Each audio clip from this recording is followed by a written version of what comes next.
The 5-year-old in me is crying inside, tears of joy, cause after how many years it's been, like 35, like something like that years, I finally own a He-Man power sword. You have no idea how happy I am.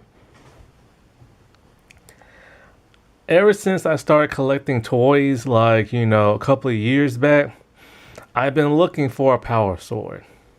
And I couldn't find nothing online except for like foam kind and rubber kind.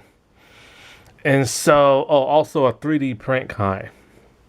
So I never got it. And I'm all like, at some point in time, with this new movie coming out, like there's bound to be a toy company that's probably gonna make one out of diecast or something. So I've been saving up. I saved up for a new computer, and now I saved up for a power sword. But to my surprise, a lot of like blacksmiths have been creating their own power sword. And there are tons and tons and tons of them on eBay and Amazon. Different prices and different variations. I was like a kid in a candy store online trying to figure out which one I'm gonna buy. Because for a lot of these like sellers and everything, some of them do not have reviews on them. And I don't trust that. I prefer to see what it is I'm buying from somebody posting pictures. So I scoured and I scoured and I found a good couple. Some pretty much look like the actual, well, they're all replica, but some look like the actual power sword. Some are slightly off.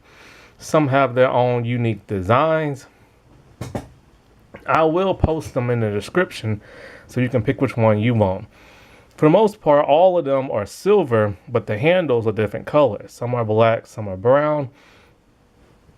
And there's one that has gold, like all like around, like, the sword around like the metal pieces and stuff. The one I got looks very similar to that of the classic 80s cartoon. Now, the sword, I'm not sure what kind of metal it's made from, but it is real. This thing is sharp and it will cut you, and it's made from some type of steel. Now, in between the slits and mine, there was some weird black stuff.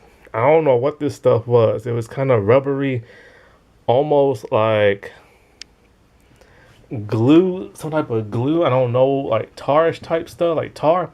I don't know what it was, but I just got like a box cutter and a brush, and I just scraped it and cleaned it out. But yeah, you can tell that somebody actually made this. Okay, I'm gonna get the measuring tape out. Now online it says the blade is 28 inches. The entirety of the sword is actually 3 feet tall. It's about 35 inches. And it's about the blade from like the tip of the blade to the hilt, right? Before you get to the handle, is 28 inches. So they counted the hilt as like the blade, but the hilt's not the blade. But yeah, it is technically 28 inches in that regard, and it's 35 altogether. It's 3 feet. It's heavy. It cost me about $185. There are a bunch online with different prices. There's one that's literally $200. I do need a sheath for this because I'm not gonna display it because I don't want the sun to rust it like it did on other weapons and stuff. So I gotta find a sheath for this. The $200 one has one that comes with it. And yes, I do plan on making some transformation videos. It's been a whole lot of years, but I do plan on making some again, especially now because I got the power sword. And I got a bunch of Digivices that were from a 3D printer. there's a really good user on eBay who makes those. So I gotta start getting back into like making videos again.